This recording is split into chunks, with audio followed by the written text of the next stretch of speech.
আচ্ছা, গত ক্লাসে আমরা আলোচনা করেছিলাম পার্মানেন্ট ম্যাগনেট মুভিং কয়েলের ওয়ার্কিং প্রিন্সিপাল, কনস্ট্রাকশন আর টর্কের ইকুয়েশন। আচ্ছা, পার্মানেন্ট ম্যাগনেট মুভিং কয়েলের টর্কের ইকুয়েশন আমরা দেখছিলাম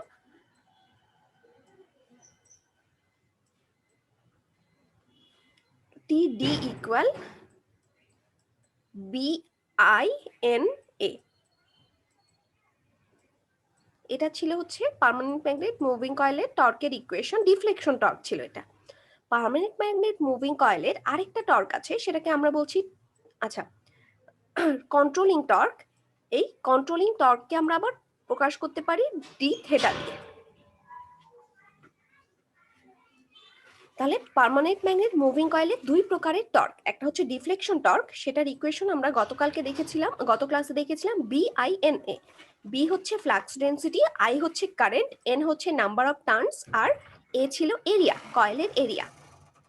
আর এটা ছিল ডিফ্লেকশন টর্ক, আরেকটা ছিল কন্ট্রোলিং টর্ক। কন্ট্রোল করছি আমরা স্প্রিং কন্ট্রোলের মাধ্যমে।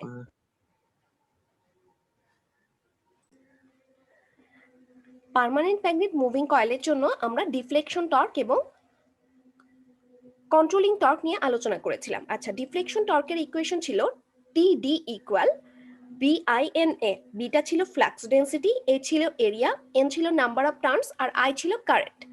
আর TC ছিল হচ্ছে কন্ট্রোলিং টর্ক। আমরা পার্মানেন্ট ম্যাগনেট মুভিং কয়েলকে কন্ট্রোল করছিলাম হচ্ছে স্প্রিং কন্ট্রোলের মাধ্যমে। সো স্প্রিং কন্ট্রোলের আমরা হচ্ছে স্প্রিং কন্ট্রোলকে প্রকাশ করে থাকি কে থেটা দিয়ে। এখানে কে হচ্ছে স্প্রিং এর কনস্ট্যান্ট, আর থেটা হচ্ছে ডিফ্লেকশন অ্যাঙ্গেল, কত অ্যাঙ্গেলে ডিফ্লেকশন হচ্ছে এইটা। আচ্ছা, ব্যালেন্স কন্ডিশনে বা স্টেডি স্টেট কন্ডিশনে এই দুইটা torque equal, TD equal TC। So BANI equal T theta. তাহলে ব্যালেন্স কন্ডিশনের জন্য এই দুইটা টর্ক ইকুয়াল, এই অবস্থায় হচ্ছে আমাদের এই ইকুয়েশনটা দিয়ে আমাদের ম্যাথ প্রবলেম সলভ করা হতে পারে।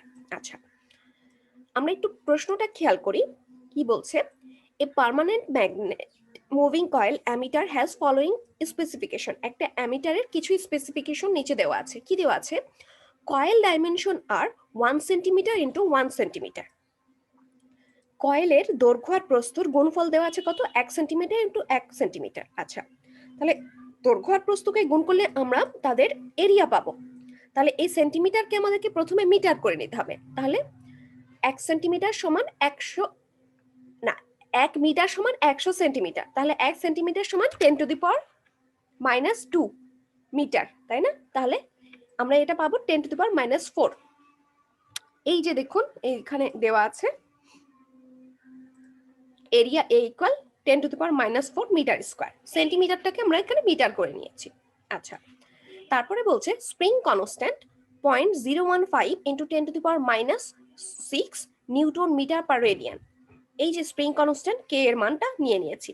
আচ্ছা, এরপরে বলছে ফ্লাক্স ডেনসিটি কত বলছে? 1.5 into 10⁻³ weber per metre square. এই যে ফ্লাক্স ডেনসিটি মানটা বি আকারে আমরা এখানে নিয়েছি। আচ্ছা, এরপরে কি বলছে? Determine number of turns required. N বের করতে বলেছে আমাদেরকে, এন এর মান কত সেটা বের করতে হবে। আচ্ছা, to produce deflection of theta equal 90 degree when current 2 milli ampere. Theta দেওয়া আছে কত? 90 ডিগ্রি। আচ্ছা, আমাদের এই ম্যাথ প্রবলেমটা সলভ করার জন্য আমাদেরকে অবশ্যই মনে রাখতে হবে থিটা ডিগ্রি থাকলে সেটাকে আগে রেডিয়ানে কনভার্ট করে নিতে হবে। আচ্ছা, 90 ডিগ্রি রেডিয়ানে কনভার্সন কি? π/180 দিয়ে ভাগ করতে হবে। তার মানে 90 ডিগ্রিকে আমরা রেডিয়ানে π/2 লিখতে পারি। ডিগ্রি থেকে রেডিয়ানে কনভার্ট করতে হলে কি করতে হয়? π/180 দিয়ে গুণ করতে হয়। আচ্ছা, তাহলে এখানে 90 ডিগ্রি ছিল, 90টা ডিগ্রি আকারে ছিল, সেটাকে আমরা প্রথমে রেডিয়ানে কনভার্ট করে নিলাম, রেডিয়ানে π/2 দিয়ে নিলাম। আচ্ছা, এরপর কি বলছে? কারেন্ট বলছে হচ্ছে 2 মিলি অ্যাম্পিয়ার। কারেন্টটাকে আমরা মিলি অ্যাম্পিয়ারকে আমরা অ্যাম্পিয়ারে কনভার্ট করে নিলাম। তাহলে আমরা খেয়াল করি প্রত্যেকটা ফর্মুলাতে আমাদের কি লাগবে? BANI ইকুয়াল কে থেটা। সবগুলোর মান দেওয়া আছে, শুধু এন এর মানটা অজানা, এন এর মানটা বের করতে হবে। তাহলে কে থেটা ডিভাইডেড বাই BAI। কে এর মান, থিটার মান, বি এ আই সব দেওয়া আছে, এখান থেকে আমরা এন ক্যালকুলেট করলে আমরা দেখব নাম্বার অফ টার্নস পাচ্ছি 785 টার্নস।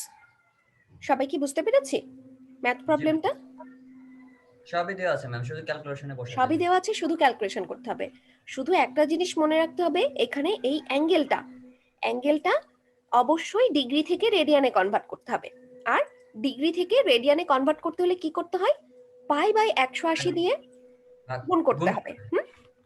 আচ্ছা, তাহলে আমি পরীক্ষায় মনে করেন আপনাদের অ্যাঙ্গেল 60 ডিগ্রি দিয়ে দিয়েছি, তখন কি করবেন? 60 থেকে ডিগ্রিটাকে রেডিয়ানে করে নেবেন, পাই বাই 180 দিয়ে গুণ করে নেবেন। হ্যাঁ, সো আমি 60 না দিয়ে 65 বা এই টাইপের অন্য টাইপের অ্যাঙ্গেলও দিয়ে দিতে পারি, কিন্তু তাহলে অবশ্যই ডিগ্রি থেকে রেডিয়ানে কনভার্সনের বিষয়টা মনে রাখতে হবে। পরীক্ষায় চেঞ্জ করে দিলে পারা যাবে ম্যাম। জি ম্যাম, ইনশাআল্লাহ ম্যাম। হ্যালো